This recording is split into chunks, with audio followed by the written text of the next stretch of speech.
Bonjour, salut les loups. Aujourd'hui, première vidéo, on va essayer de faire de la modélisation 3D. On va utiliser pour cela le logiciel Rhino et on va essayer de faire ça. Petit disclaimer, le modèle qu'on va faire ne sera peut-être pas valide pour une fabrication matérielle, ça va juste être pour vous montrer comment on prend en main le logiciel, comment on fait des formes, comment on fait des opérations. Mais si ça se trouve, si vous allez essayer de le 3D printer, il va peut-être tomber, il va peut-être se casser, on ne sait pas. Alors, on va commencer, on va ouvrir Rhino.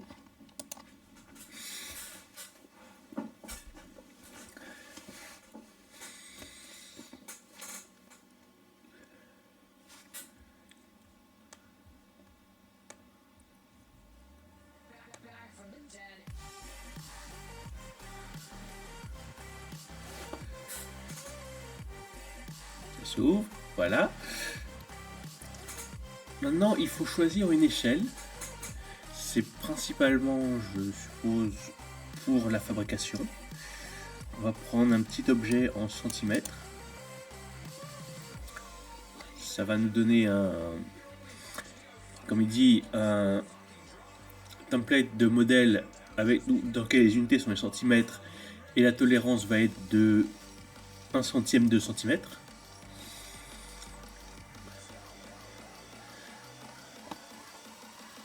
Voilà, on est ouvert, ça peut être en plein écran. Alors, on va commencer par essayer d'importer une image de référence, comme ça on va savoir sur quoi dessiner. Alors, où est-ce que ça peut bien se trouver?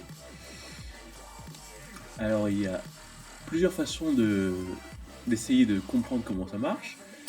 Parfois, les outils se trouvent dans les menus tout en haut. Est-ce que j'ai quelque chose avec une image? Je ne sais même pas en fait. Utiliser une image? Non. Je ne sais même pas. On a des outils dans les menus. Par exemple, là on a plusieurs menus qui sont groupés par catégorie. Est-ce que j'en ai un avec une image? Je ne sais pas ce que je cherche, donc on va essayer de chercher quelque chose avec peut-être un dessin d'image. Peut-être là il y a des images, mais ça va pas être ça, ça va être plutôt pour le rendu. Il y a peut-être des icônes là-dedans. Là-dedans, faites attention, il y a des icônes cachées là. Quand vous entrez dans ces menus-là, c'est groupé et vous avez des icônes cachées. En maintenant la souris enfoncée, vous avez accès à plus d'options sur ces menus. Bon, là je trouve pas où est l'image. Il y a aussi une autre façon, c'est de taper la commande. Alors là, on va essayer de regarder. Je cherche une image, donc on va essayer image. Qu'est-ce que c'est image? Est-ce que c'est quelque chose?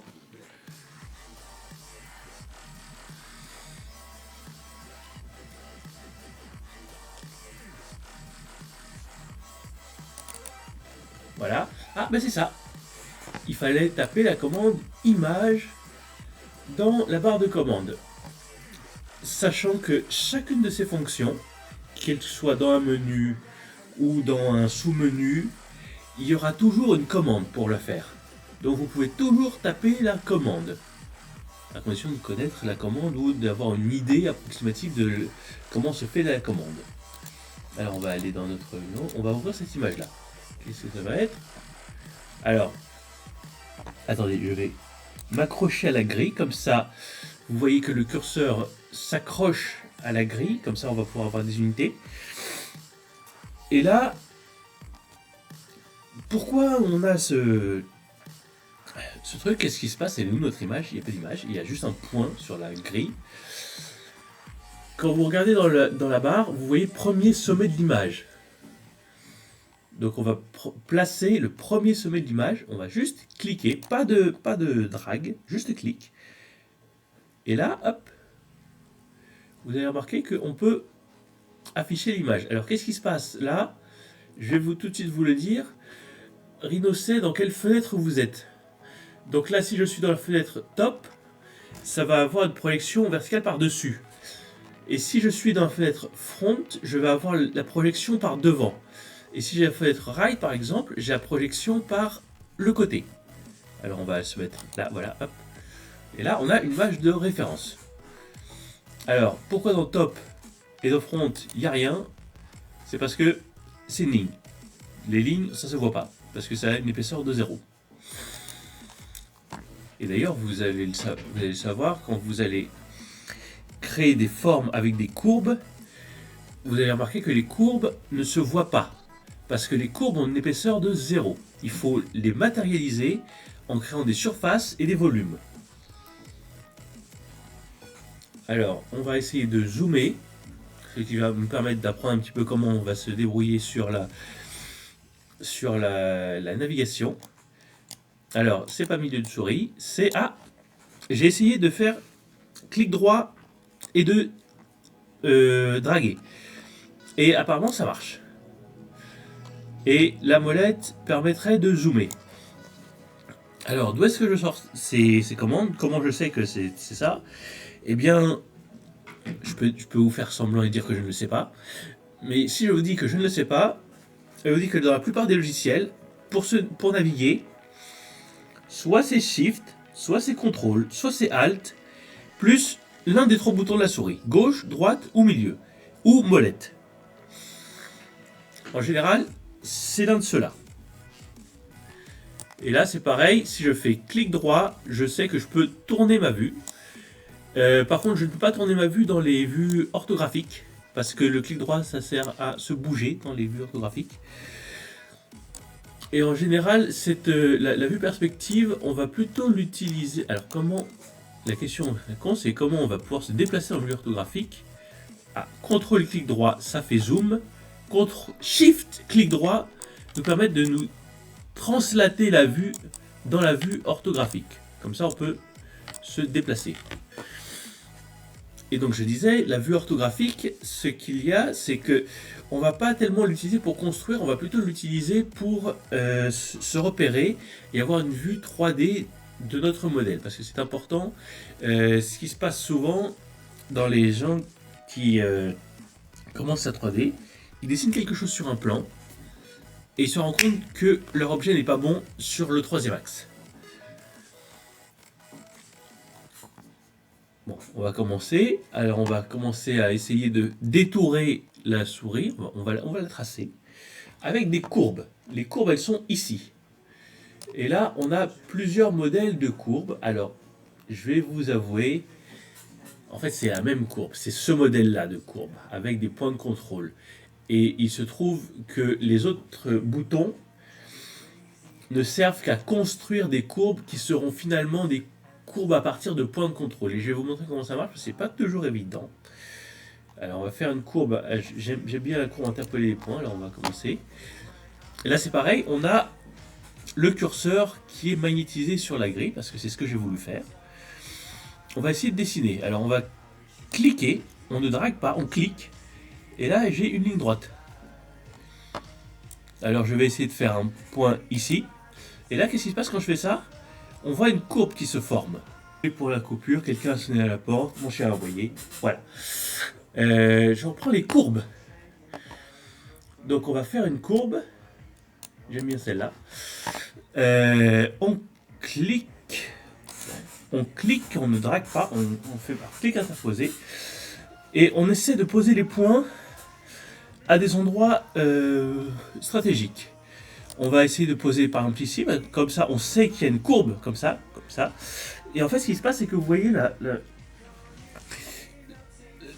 la courbure est un peu automatique et c'est un peu perturbant pour certains. Et je vais vous donner la vérité, il ne faut pas chercher à comprendre comment l'algorithme fonctionne derrière, c'est un peu compliqué.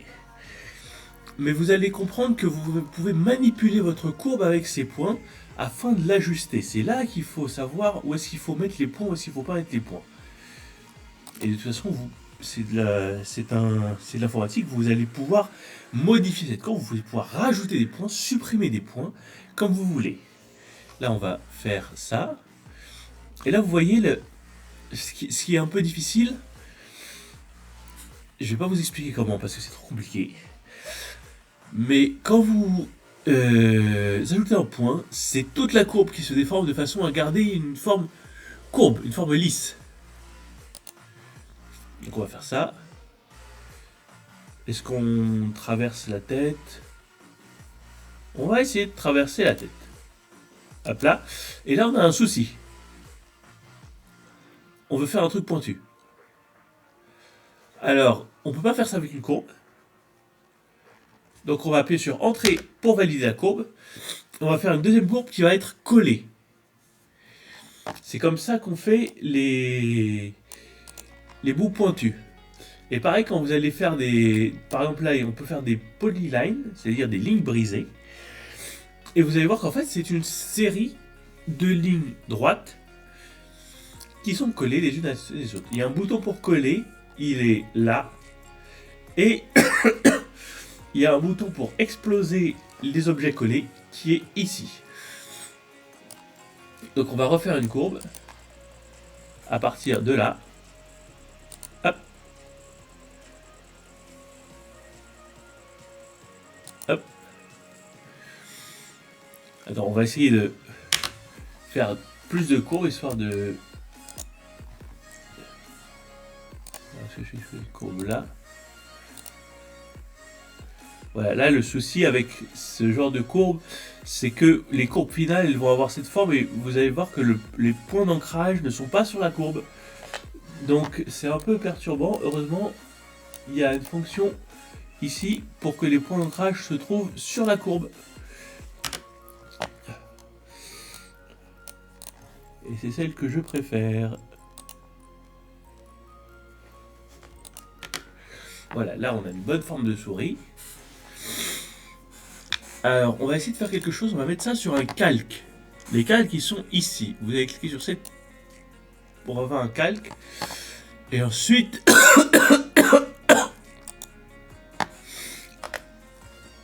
Comment on fait déjà pour bouger? Ça c'est un sous-calque. Changer le calque d'un objet. Boum. Et on va faire un nouveau calque. Et on va mettre toutes les courbes.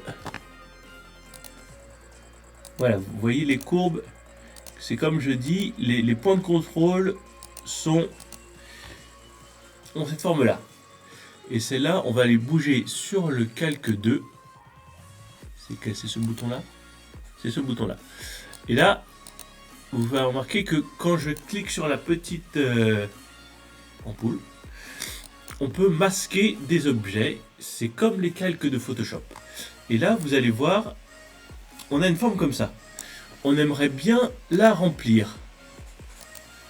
Alors, comment on va remplir ça? J'avoue que je ne sais pas. Qu'est-ce que j'ai fait? J'ai bougé la perspective. Ah non, j'ai fait un plan.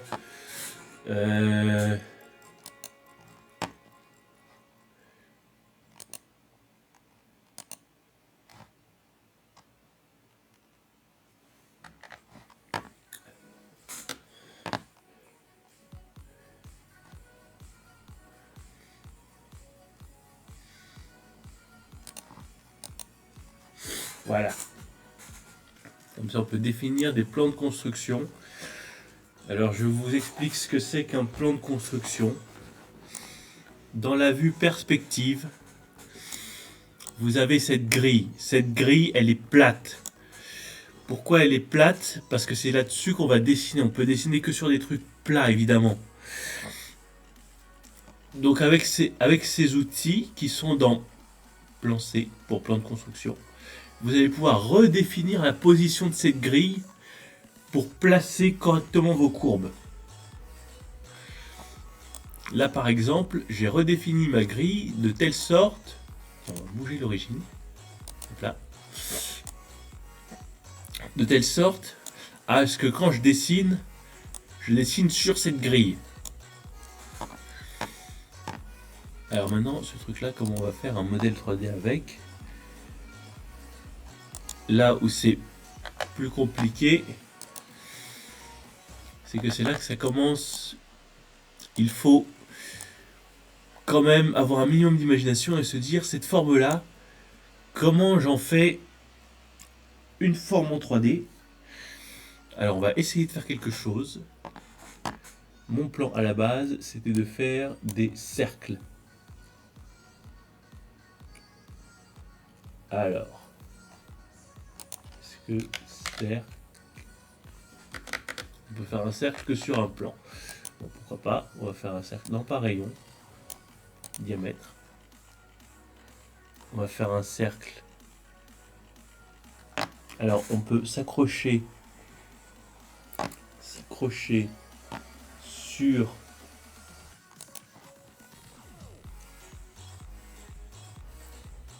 la courbe. Je ne sais plus c'est lequel, alors je vais tous les mettre. On peut, voilà, on s'accroche, ah c'est proche. On va s'accrocher à cette courbe. On va désactiver la grille parce que je ne veux pas mettre sur la grille, je veux mettre sur le... Il y a un nœud aussi. On peut s'accrocher à un nœud de la courbe. Hop. Fin d'intersection. Voilà. On va faire ça. Et on va faire un autre cercle. Je vais vous montrer pourquoi on fait ça comme ça. Alors là, on va faire un cercle qui va faire ça. Et là, je vais prendre ce cercle. On va faire rotation 3D. Alors, une rotation 3D, ça s'effectue dans l'espace. Donc, ce qui va faire, regardez, point de départ de l'axe de rotation. Donc, on va créer un axe de rotation et un point de référence, pourquoi pas. Et on va tourner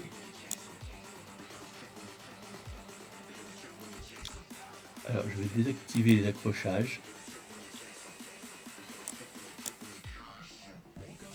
On va le tourner comme ça. Et là vous voyez on a une forme dans l'espace.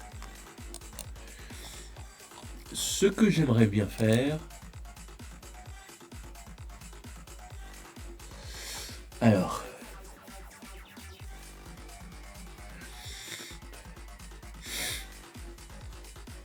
on va essayer de faire un truc pour notre rongeur. Alors déjà on va faire la même chose avec ça. Donc on va taper rotation 3D. On va se mettre, alors où sont les accrochages? Je veux me mettre là et là. Plus d'accrochage.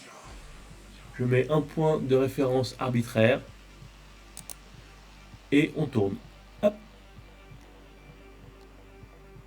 On peut définir un angle. Non, on peut pas définir un angle. J'ai pas l'impression. Ou alors je sais pas comment faire.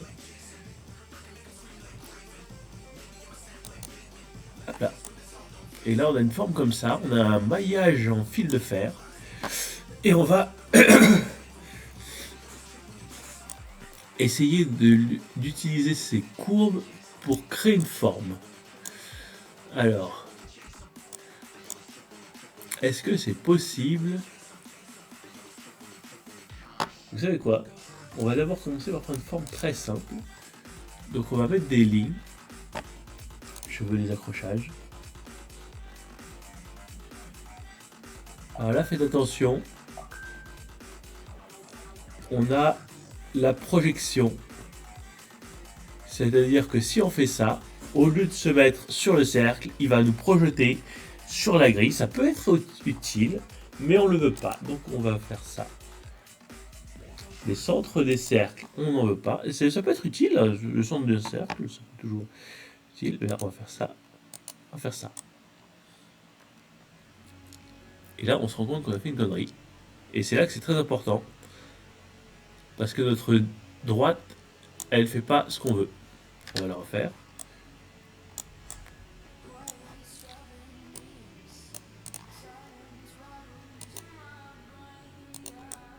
Voilà. Là, elle fait ce qu'elle veut.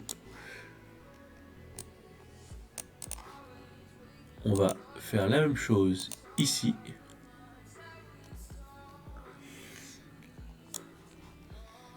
On va faire la même chose ici. Hop. Alors faites attention, parce que vous voyez ce que j'avais fait la première fois, j'avais fait une connerie, et j'avais accroché mes points à la mauvaise courbe.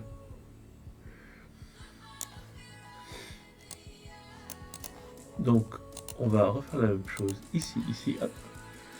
Et là, on peut voir une cage d'un modèle, donc on va essayer de faire quelque chose. Est-ce qu'on peut...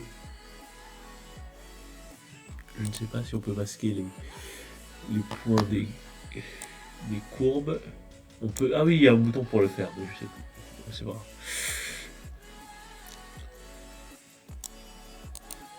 On a une courbe comme ça, et cette courbe-là, je vais faire un truc. Je vais utiliser ce bouton pour la découper.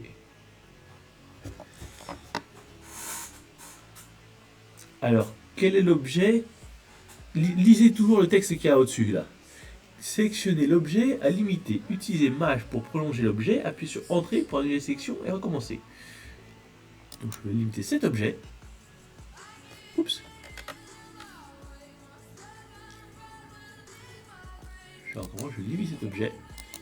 Et je prends. Non, c'est l'inverse. Il fallait faire l'inverse. Donc on va sélectionner ce cercle-là et ce cercle-là. Et ces objets vont découper ma courbe. Donc on va limiter. Et on va limiter cet objet. Oups, c'est l'inverse. Non, c'est ce bouton-là. C'est diviser. Sélectionner les points coupants. C'est ça. Et l'objet à diviser, c'est ça. Hop. Et là, on a les points coupants.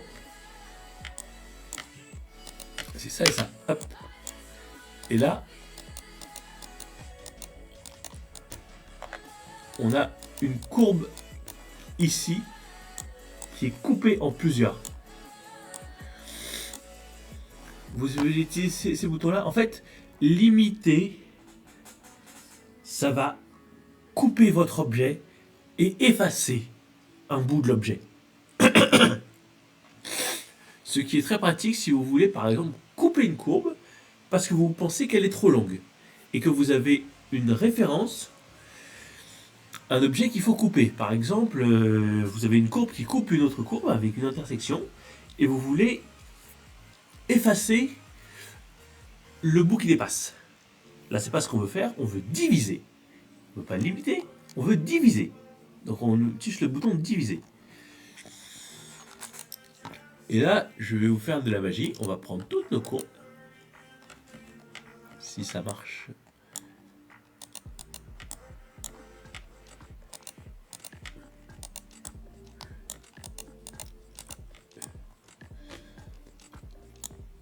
Alors là, il y a plusieurs méthodes pour créer un volume. On va essayer une méthode que j'aime bien. On va sélectionner les courbes qui correspondent au volume.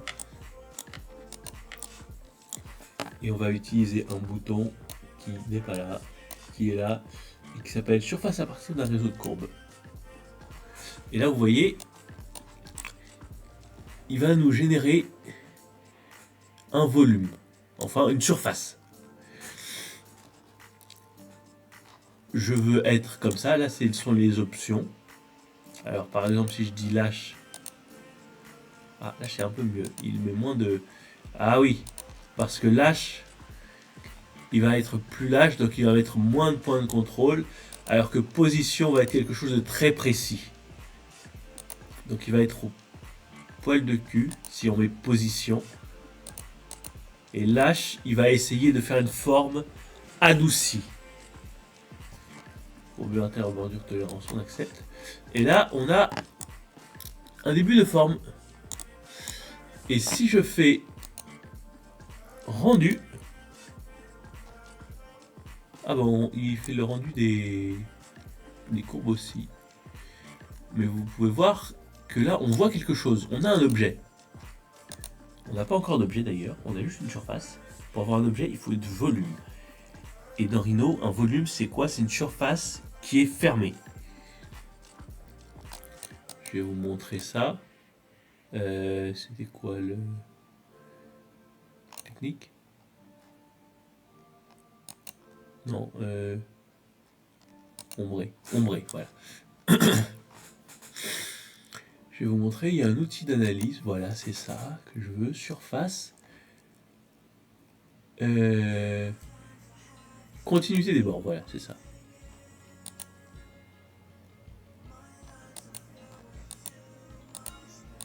Non, c'est pas ça. Surface. Boîte de contour. Voilà. Hop. Non, c'est pas ça. Ça, c'est la boîte englobante. Il y a, je ne sais plus ce que c'est. Outils pour les bords, montrer les bords. Peut-être.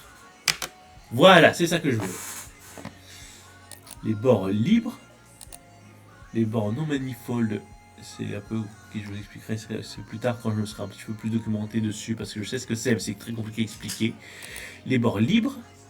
Et là, vous voyez, on a surligné des bords qui font que cette forme est une forme ouverte. Ce qui va être très pratique si vous voulez fabriquer un objet. Si vous fabriquez un objet et qu'il est ouvert, vous n'allez pas pouvoir le fabriquer. Il faut se méfier parce que parfois le logiciel essaie d'adoucir les courbes et il va vous ouvrir vos objets. Alors maintenant, comment on peut faire avec ces courbes-là? Alors, je vais faire des expérimentations, sachant que vous allez remarquer que cette opération est ce qu'on appelle destructive. C'est-à-dire que cette forme-là, vous n'allez pas pouvoir la régénérer si vous n'avez pas les courbes. Heureusement, Rhino garde les courbes qui ont servi à la construction de votre objet. Donc, ce que j'ai l'habitude de faire, c'est de mettre ces courbes sur un calque. Comme ça, je garde toutes mes courbes de construction et je peux régénérer les objets quand je veux. Et il suffirait de modifier les courbes pour modifier la forme et de répéter l'opération. Alors là, on va expérimenter.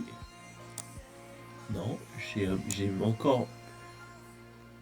encore mis le plan, à moins que ce soit une option de la nouvelle version qui serve à mettre le plan automatiquement là où on est en train de travailler, ce qui serait pas mal. Non, c'est pas une nouvelle.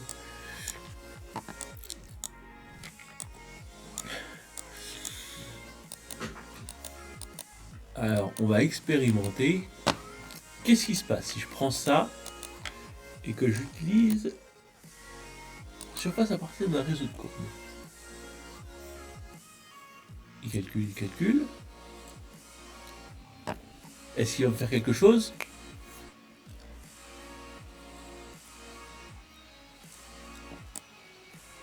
Il m'a rien fait. Ce réseau fermé nécessite au moins 3 courbes dans chaque direction. Ah d'accord. Il me manque des courbes. Parfois, il est bon de lire le message qui est là-haut. C'est très petit, mais ça peut vous expliquer pourquoi, par exemple, j'ai fait un test et ma commande n'a pas réussi.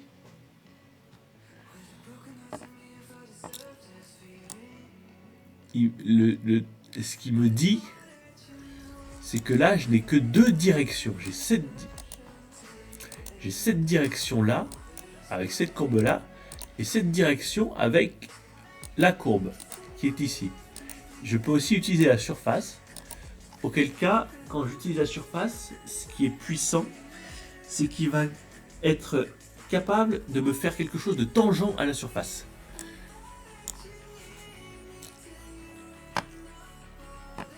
Et donc d'avoir un truc continu. Alors, on va créer d'autres courbes pour faire le tour. Alors, j'aurais bien aimé définir un plan. Alors, comment je peux faire ça de façon sympa?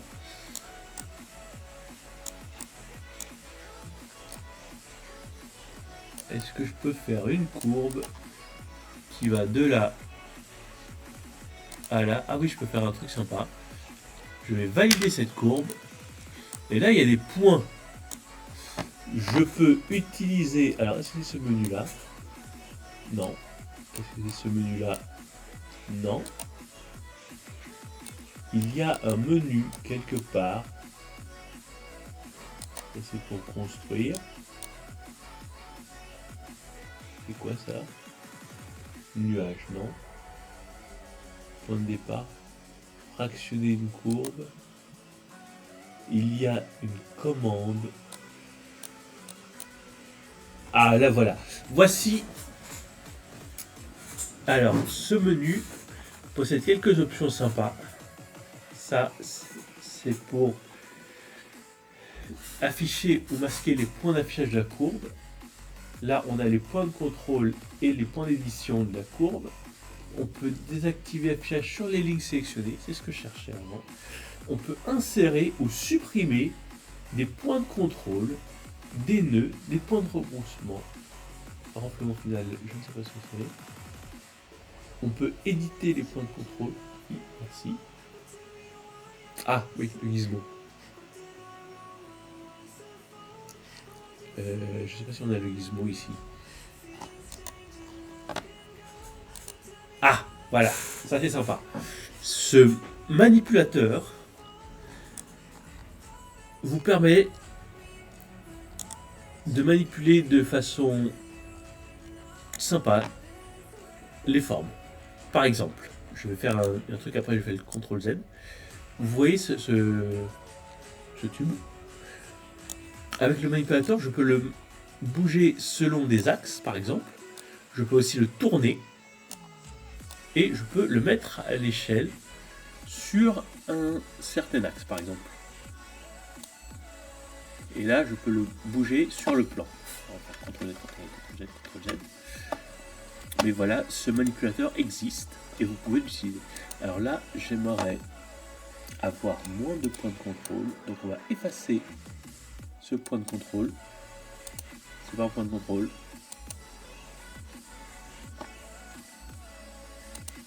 Ah si. Voilà.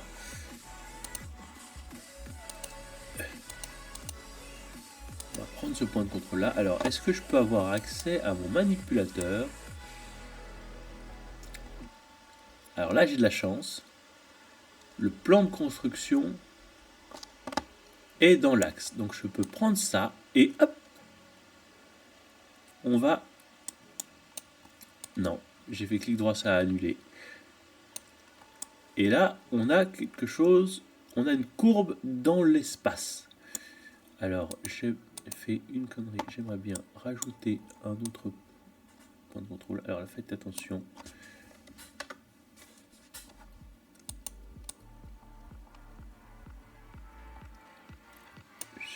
Voilà. Et je veux rajouter un point de contrôle. Alors là, c'est sympa. Parce que il me le projette sur la courbe. Et donc, je sais exactement comment il va se déformer. Voilà, hop. Non, j'ai fait échappe. Échappe. Donc ça a annulé la création de mon point de contrôle. On va rajouter un point de contrôle ici. Entrée. Voilà. Et là, ça, je ne suis pas sur le plan. Alors on va... Est-ce qu'on peut sélectionner cette... Alors, qu'est-ce que je peux faire? Pas retourner mon plan, ce que j'ai pas envie de faire.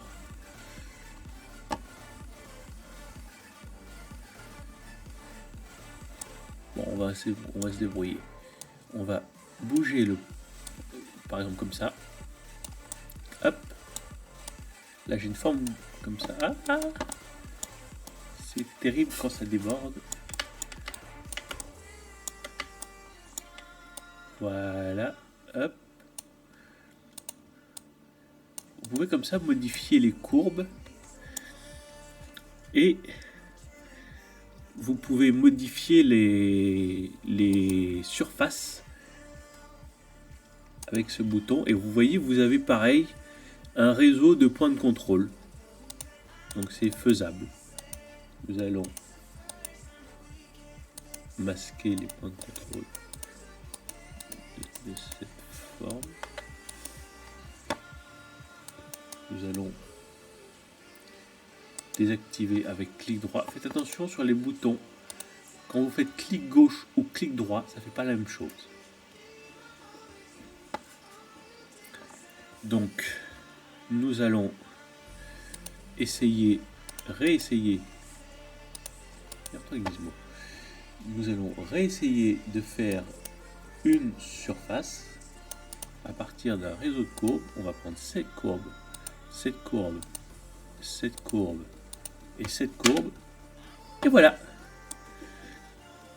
on a quelque chose. Alors, inspectez bien vos formes. Vous risquez d'avoir des surprises.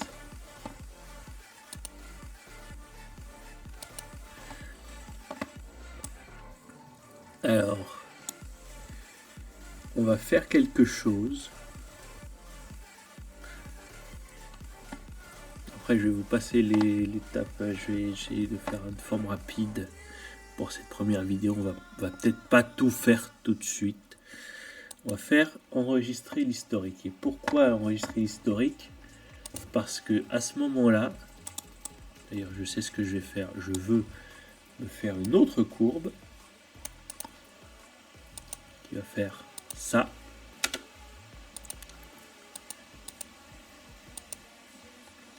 Le gizmo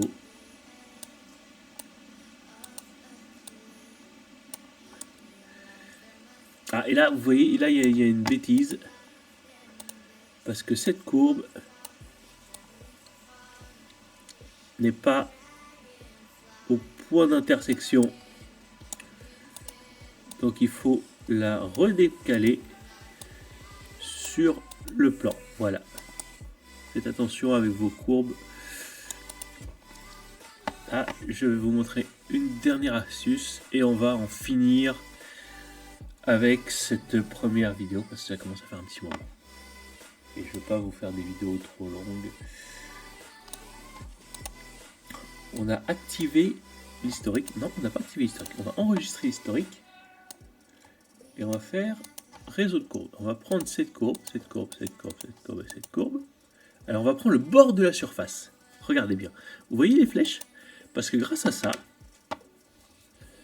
il est capable d'être tangent à l'autre surface.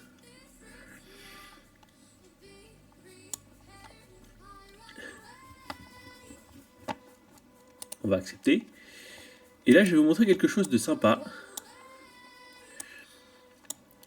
Je vais prendre cette courbe et je vais l'éditer.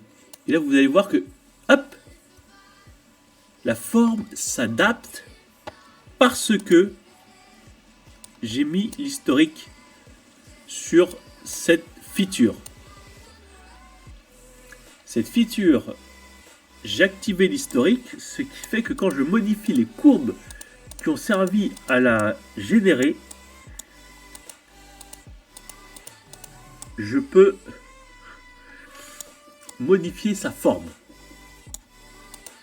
Et là, si vous regardez bien, cette courbe-là, on va zoomer un peu. Là, vous voyez, à la base, cette courbe n'est pas tangente à la surface.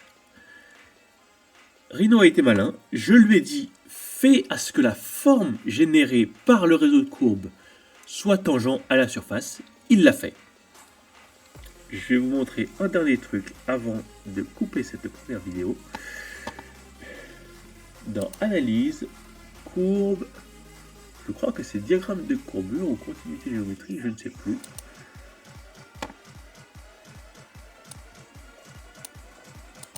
Non, c'est pas ça. Hop. On va prendre ça. Analyse, surface analysée à courbure. Voilà. Et on va prendre...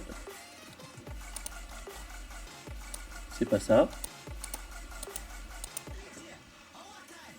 Surface. Rayures, voilà. Là, vous voyez les rayures. Et là, vous allez voir quelque chose de très intéressant. Ces rayures, elles sont continues. Là, vous voyez, si je fais ça, ces rayures sont continues. Et ça veut dire que la courbure est respectée. Si je prends deux formes et que les rayures sont discontinues, ça veut dire que ma forme n'est pas lisse.